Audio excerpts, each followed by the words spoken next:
Jésus revient. Soyons prêts à partir avec lui. Gloire au Seigneur. Alors, je ne savais pas quoi trop apporter ce matin, parce qu'en plus, hier soir, nous avons eu une réunion de jeunes, et j'avais un thème sur l'obéissance que nous allons partager ensemble. Amen. Gloire au Seigneur. C'est important d'être obéissant à Jésus. Gloire au Seigneur. Vous savez, je me posais même la question, comment font les gens pour vivre sans Jésus? Ça me serait difficile de vivre sans Jésus. J'ai constamment besoin de lui. Tous les jours, j'ai besoin de lui. Tous les jours, il se passe quelque chose et tous les jours, j'ai besoin de lui. Besoin d'être encouragé, besoin d'être relevé, besoin de prier Jésus. On a toujours besoin de lui. Alors je me posais la question, comment font les gens dans le monde pour vivre sans Jésus? Ils doivent être constamment dans l'angoisse. Parce que celui qui retire toute angoisse, celui qui fait du bien à nos vies, c'est Jésus. Amen. Amen. Regardez, si nous regardons un petit peu ce qui se passe à l'extérieur, moi ça me fait peur. Quand il pleut un jour, ça équivaut à 3 mois de pluie. Tout s'inonde. Quand moi je fais les marchés, comme vous le savez, il y a la révolution entre les gilets jaunes, la police. Tous les samedis, on a un spectacle avec les gilets jaunes, avec la police, sur les marchés. Il n'y a plus la paix. Ils ne s'entendent plus. Et pire encore, l'épidémie qu'il y a en Chine. Vous vous rendez compte de tout ce qui se passe? Je crois que tout ça annonce que Jésus revient. Amen. Amen. Alors soyons prêts à partir avec lui. Et vous savez, j'avais prêché déjà ce message dans une autre église, et je rappelais que des fois, à travers la parole de Dieu, nous pouvons être repris. Tout simplement, pour nous encourager à aller plus loin. Mais une chose est importante, que quand on prêche la parole de Dieu, ce n'est pas pour faire du mal, c'est pour faire du bien. Mais souvent, je le rappelais aussi dans une autre église, un jour je m'étais fait mal au doigt, on m'a fait 6 points dans mon doigt. Et on m'avait mis des points, il fallait que je retourne à l'hôpital pour montrer mon doigt parce qu'il y avait 6 points et la peau était vraiment mal. Et quand j'y suis retourné, j'ai tardé un petit peu, avec le respect du doigt, ça s'est un peu infecté. Et l'infirmière a appuyé sur mon doigt. Parce qu'avec le respect du doigt, il y avait du pu et il a fallu qu'elle appuie dessus. Et en plus, elle m'a mis de l'alcool. Alors je vous dis la vérité, ça m'a fait vraiment mal. Et comme je le disais aussi, je n'ai pas pleuré parce que c'était des infirmières. Mais j'ai eu vraiment mal. Mais c'était pour mon bien. Il faut comprendre que des fois, la parole de Dieu, si ça peut faire mal, c'est pour notre bien, c'est pour aller mieux. Amen. Gloire au Seigneur, gloire à Dieu. Alors, nous allons faire juste un texte dans la parole de Dieu qui se trouve dans Hébreux 5, au verset 8. Mais avant ça, j'aimerais que Raphaël me présente devant Dieu. Amen. Amen. Seigneur, nous voulons te bénir et te glorifier dans cette matinée, Seigneur, pour rendre grâce. Merci, Seigneur, mon Dieu, Père éternel, pour, Seigneur, mon Dieu, qu'à cette réunion, ce culte, Seigneur, mon Dieu, que tu avais déjà prévu d'avance, Seigneur, de Amen.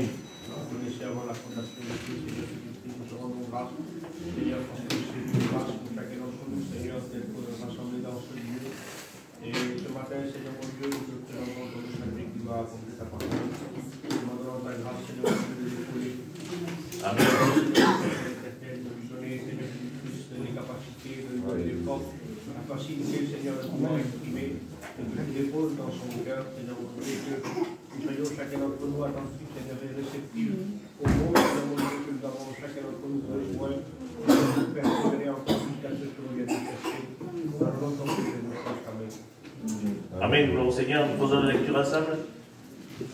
Alors, la Bible dira comme cela, bien qu'il soit fils, l'obéissance par les choses qu'il a souffertes, après avoir été élevé à la perfection, il est devenu pour ceux qui lui obéissent l'auteur d'un salut éternel. Amen. Je voudrais souligner qu'il dit que pour ceux qui lui obéissent, il est l'auteur d'un salut éternel. Amen. Alors, je pense qu'il y a une grande importance à qu'on obéisse au Seigneur Jésus-Christ. De toute façon, L'obéissance est une bénédiction pour chacun de nous. Et elle va nous faire grandir spirituellement. Amen. Mais la désobéissance devient une malédiction et une mort spirituelle. Ça entraîne la mort. Alors, je pense qu'il est plus avantageux à chacun de nous d'obéir à Dieu. Amen. Beaucoup de personnes, et je le dis en réalité, beaucoup de personnes s'efforcent parce qu'ils craignent Dieu. S'efforcent à obéir. Vous savez, combien de chrétiens connaissent combien de chrétiens vivent la vie de Dieu en obéissant, mais il y en a qui s'efforcent parce que il y en a qui peuvent être d'apparence. Et vous savez, c'est facile d'imiter un chrétien. On sait ce qu'il doit faire. On sait comment on doit se comporter. Et alors, on va s'efforcer un temps. Et en s'efforçant, on va se fatiguer. Et après, au bout d'un an et demi, 2 ans, peut-être on peut tenir, on risque de se fatiguer et de tomber dans la désobéissance. Je le crois de tout mon cœur que quand on obéit à Dieu, on doit le faire par amour. Amen. Parce qu'il n'y a que comme ça que ça marche. Il faut que, c'est vrai qu'il faut la crainte, mais dans la crainte, il faut qu'on soit mêlé avec l'amour. Sinon, ça ne marchera pas. Si on s'efforce, on ne va pas aller loin. Et je crois qu'on a besoin d'obéir réellement dans l'amour. Amen. Alors, je prenais par exemple de nos propres enfants. À quoi je vois que mes enfants obéissent? Parce qu'ils mettent en pratique. Oui ou non? Mais s'ils ne mettent pas en pratique, vous savez ce que disent mes enfants? Sûrement qu'ils doivent le dire. Ils se disent, mais même si mon père a dit ça, oh, ce n'est pas grave. Vous comprenez? Alors, nous les chrétiens, bien souvent, quand Dieu nous dit quelque chose, si nous disons ce n'est pas grave, on désobéit. Et nous avons besoin d'obéir. Vous savez, parce que sinon nous sommes des enfants de rébellion. On n'obéit pas à la parole de Dieu. Un frère, un serviteur, appelé à Cavaillon une fois, et cette parole m'est restée gravée. Ça se trouvait dans Acte 12, dans la chambre haute. Et il nous rappelait que tous les disciples, les 11, étaient ensemble. Il y avait les sœurs, ils étaient 120 dans la chambre haute. Et ils étaient là, et il ne se passait rien. Il a fallu que Pierre prenne la parole et qu'il dise, on va rétablir celui qu'on n'appelle Judas, on va rétablir un autre à sa place. Parce que Jésus avait établi 12 disciples. Et voilà qu'ils vont prier le Seigneur, ils vont tirer au sort entre Justus et Matthias, et le sort va tomber sur Matthias. Et à partir du chapitre 2, le Saint-Esprit est descendu sur eux. Parce qu'ils ont obéi exactement comme Jésus voulait qu'ils obéissent. On doit obéir au moindre détail avec Jésus. Amen. Amen. Et c'est là qu'il va y avoir des bénédictions. Et la Bible dira que dans les actes, vous recevrez le Saint-Esprit et vous serez des témoins premièrement à Jérusalem, à Juda et aux extrémités de la terre. À Jérusalem, c'est notre maison. Et je le crois que nous, les chrétiens, nous devons déjà être témoins au milieu de nous, chez nos enfants, dans notre maison. Amen. Il dira, en Juda, c'est à côté Juda, nos voisins, nous devons être témoins aussi à nos voisins. Ils doivent savoir que nous sommes des chrétiens. Et il dira aux extrémités de la terre, toute la terre entière doit savoir que nous sommes des chrétiens. Nous devons le témoigner partout. Mais pas que le témoigner, de montrer qu'on vit comme des chrétiens. Amen. Gloire au Seigneur. Alors, on va parler de Jésus. La Bible dira que Jésus était soumis à ses parents. Quel exemple d'obéissance. La Bible dira qu'il croissait en sagesse, en stature, en grâce devant Dieu et devant les hommes. C'est la Bible qui le dit. Jésus a été obéissant jusqu'à la croix. Il dira qu'il a obéi jusqu'à la mort pour qu'on soit sauvé. Amen. Amen. Alors, je crois que par notre obéissance, nous pouvons devenir un moyen de bénédiction pour les autres. Vous savez, si on obéit à Dieu, c'est qu'on marche comme Dieu veut et nous devenons un exemple pour les autres. Amen. Amen. Mais par contre, j'ai marqué quelques points que bien souvent, l'obéissance peut être un sujet de tristesse pour certains. C'est malheureux parce que des fois, Dieu nous demande de délaisser quelque chose. C'est Dieu qui nous le demande. Parce que c'est avantageux pour nous. Mais on a l'impression qu'on va perdre quelque chose. Ça va faire du mal à notre chair. De toute façon, notre chair est contraire à notre esprit. Alors si Dieu nous demande quelque chose, n'ayons pas l'impression que nous allons perdre quelque chose. Au contraire, c'est quelque chose de bien pour chacun de nous. Moi, avant, il y a quelques années, et je le dis souvent, je faisais les marchés toute la semaine, pas tous les jours, mais presque. Et je faisais le marché le dimanche matin. Un jour, Dieu a touché mon cœur. C'est peut-être à moi tout seul. Je ne dis pas que c'est pour les autres. Peut-être que les autres, Dieu ne leur a pas dit. C'était peut-être que pour moi personnellement. Et j'avais décidé d'arrêter le marché du dimanche matin. Et je l'ai fait de tout mon cœur, parce que Dieu me l'a demandé. Je vous le dis en vérité, j'ai été 100 fois plus béni. Parce que Dieu a un futur meilleur pour nous. Amen. Si nous lui obéissons, il y a quelque chose de mieux. C'est sûr que ça m'a touché à moi. Ça n'a peut-être pas touché ni Christophe ni un autre. Ça m'a touché à moi. Je l'ai reçu de cette manière, j'ai obéi. Amen. Gloire au Seigneur. Et ça a été un moyen de bénédiction. Vous savez, je le répète aussi souvent, j'ai un fils, moi, qui a 12 ans. Et lui, il aime, avec le respect que je dois aussi avec Jean-André, il aime jouer à la PlayStation. Mais qui achète les jeux? C'est moi qui achète ces jeux. Et je sais que nos enfants, quand ils ont un certain âge, ils aiment jouer à ces jeux. Et alors il me demande un jeu, moi je lui achète. Mais quand je le vois jouer, je vois qu'il y a des jeux qui sont diaboliques. La vérité, je vous le dis. Et je le vois plus de la façon qu'il s'énerve avec ce jeu. Ça me laisse penser que ça ne va pas. Même si je me dis que c'est qu'un jeu. Mais la façon qu'il s'énerve ne me plaît pas.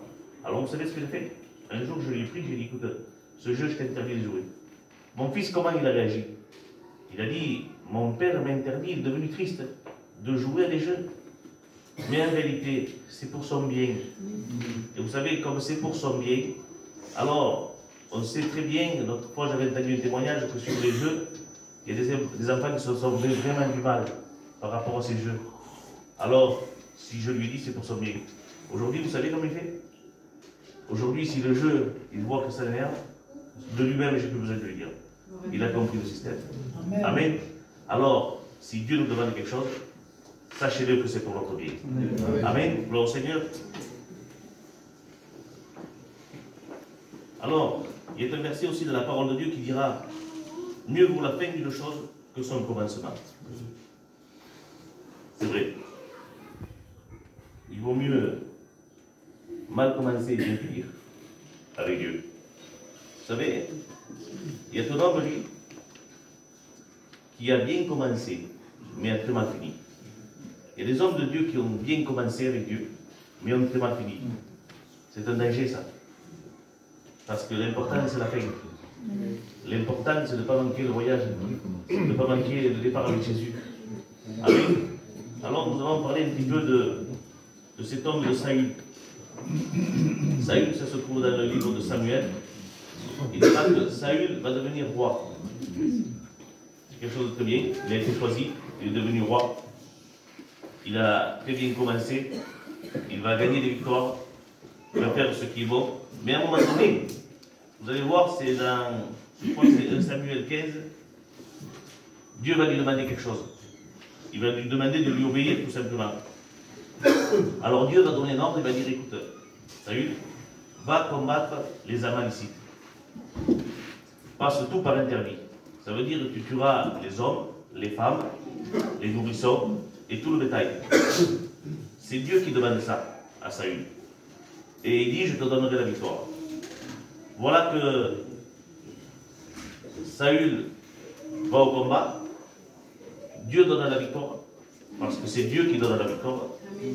Mais il va se passer quelque chose.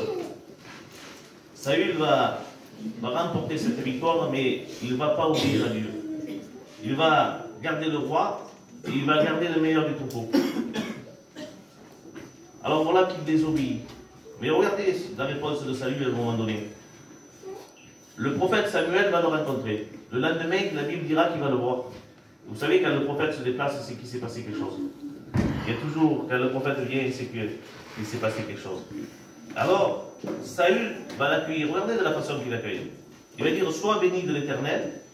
J'ai observé toutes les paroles que Dieu m'a données. Vous vous rendez compte qu'il venait de désobéir?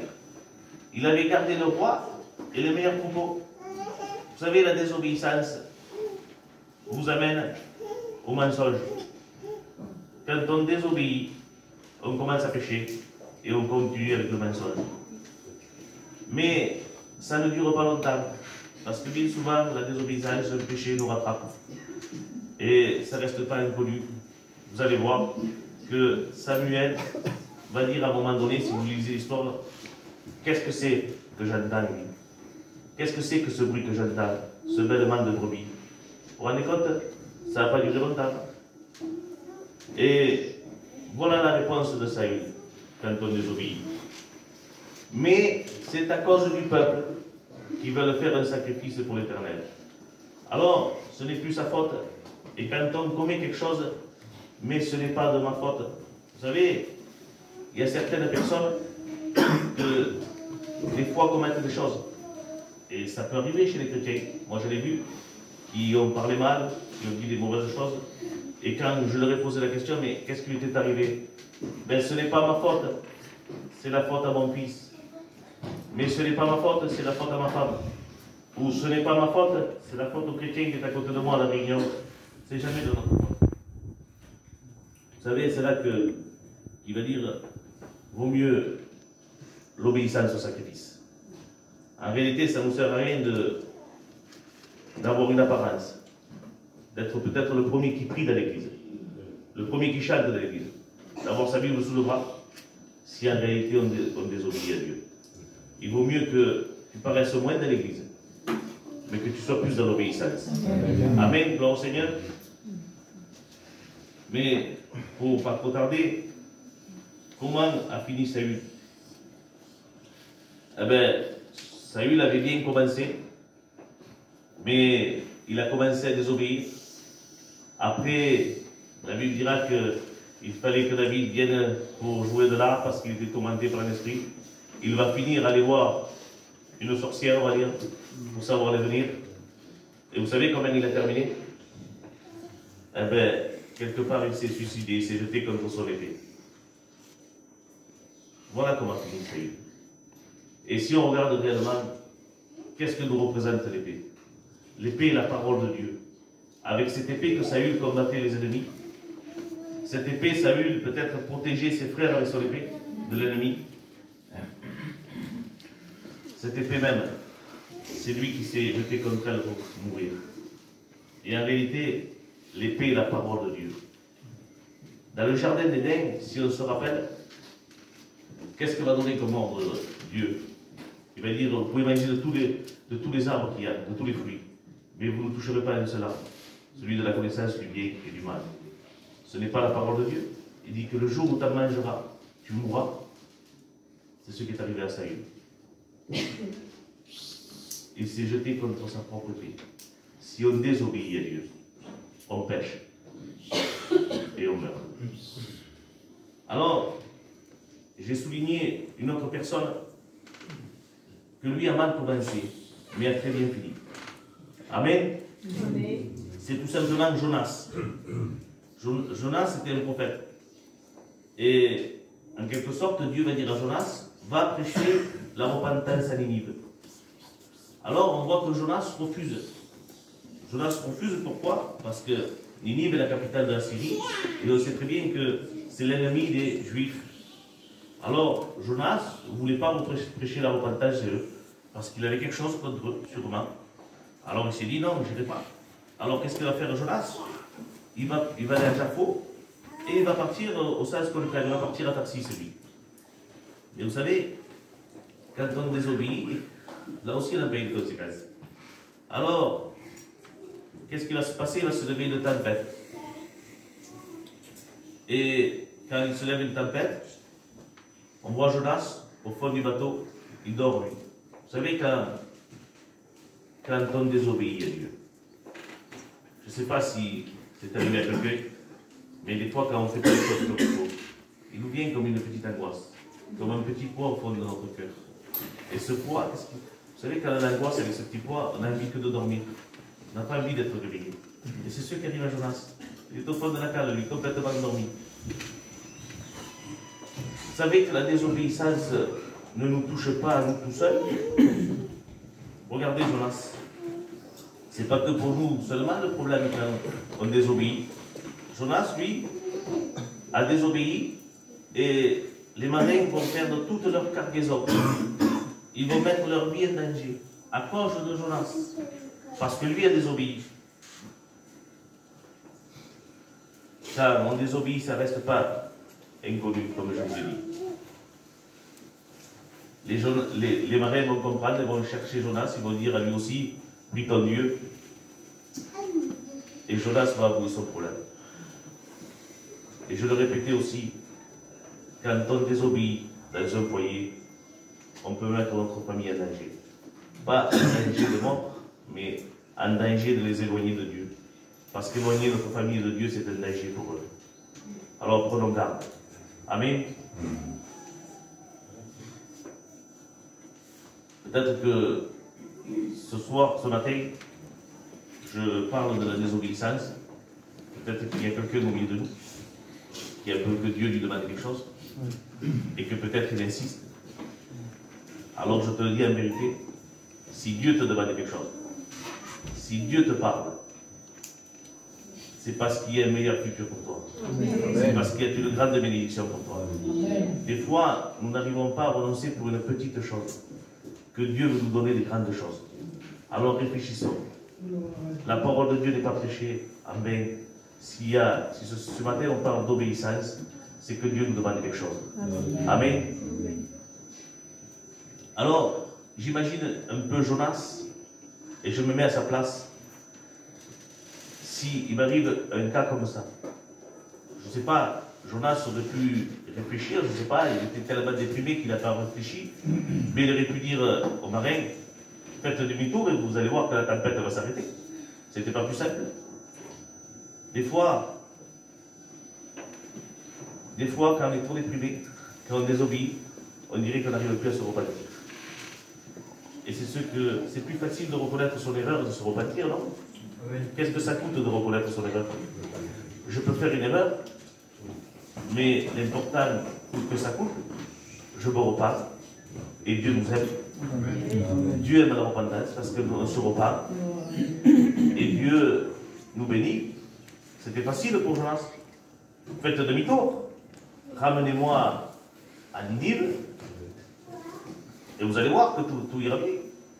Mais non, il a dit jetez-moi à la mer et vous allez voir.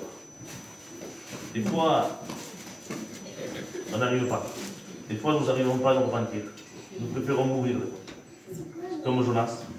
On dirait, c'est vrai, quand on lit Jonas, on dirait que c'est un dessin animé. On va le jeter à la mer et le poisson va le manger. Et c'est une réalité. Et je sais pas, mais j'ai un peu imagé.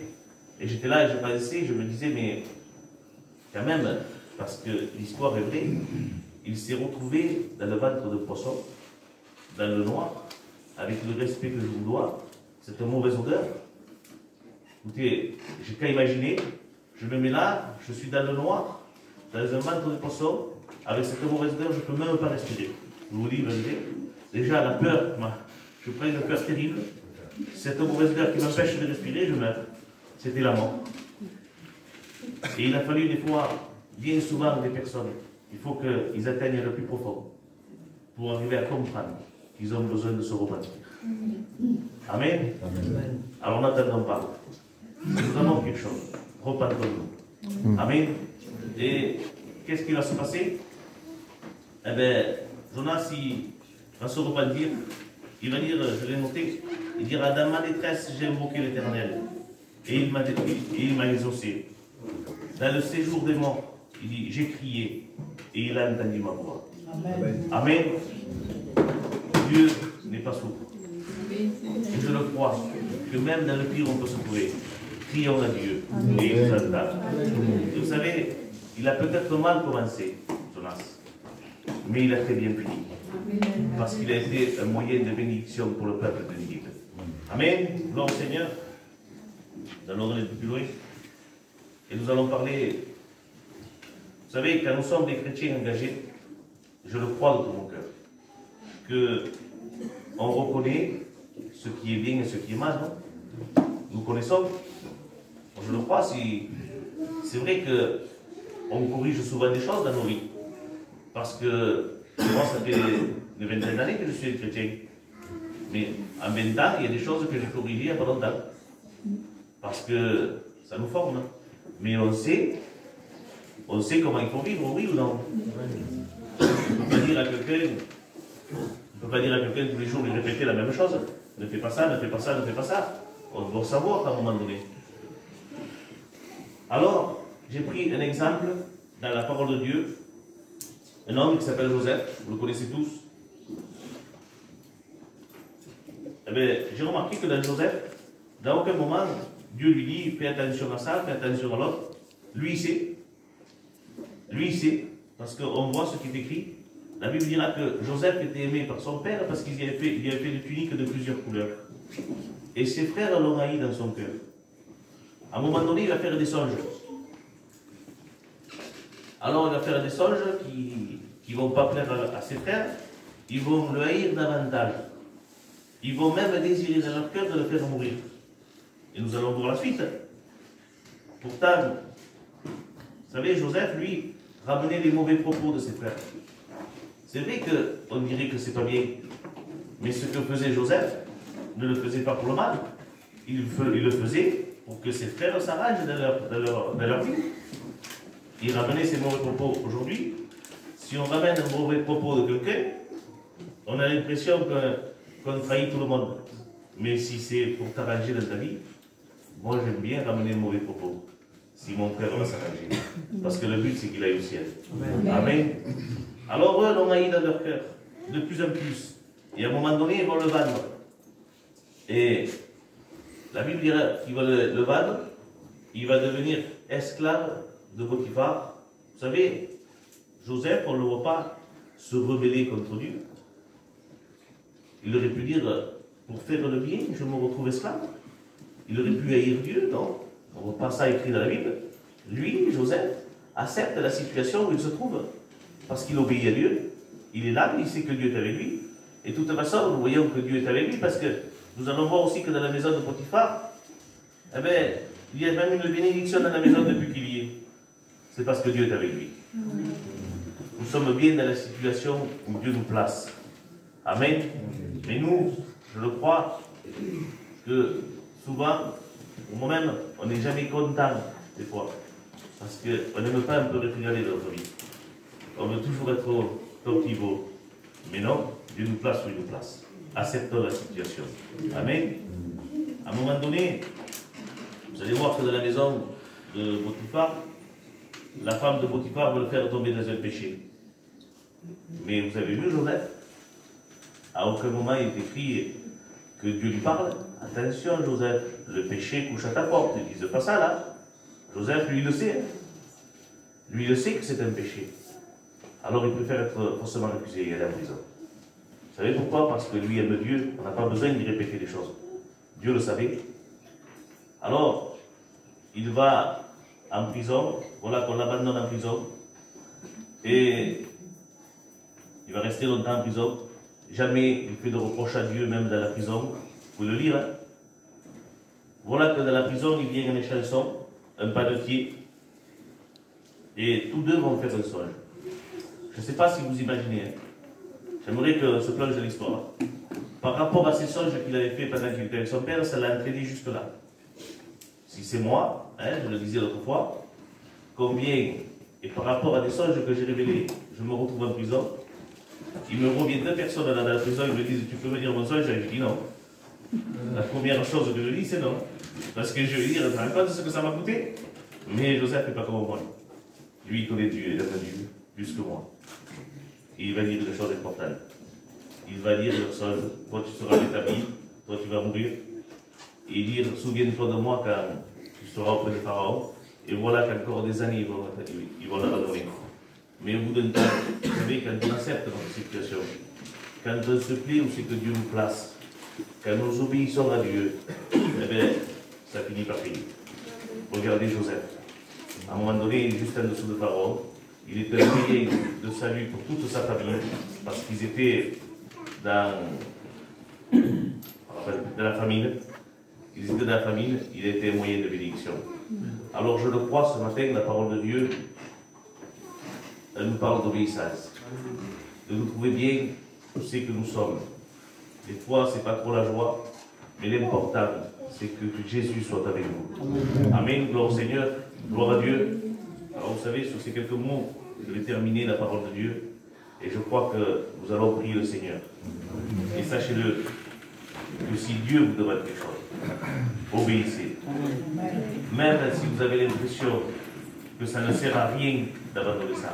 Si Dieu vous le demande, faites-le parce qu'il y a une bénédiction au milieu de vous. Gloire au Seigneur. Nous prions le Seigneur.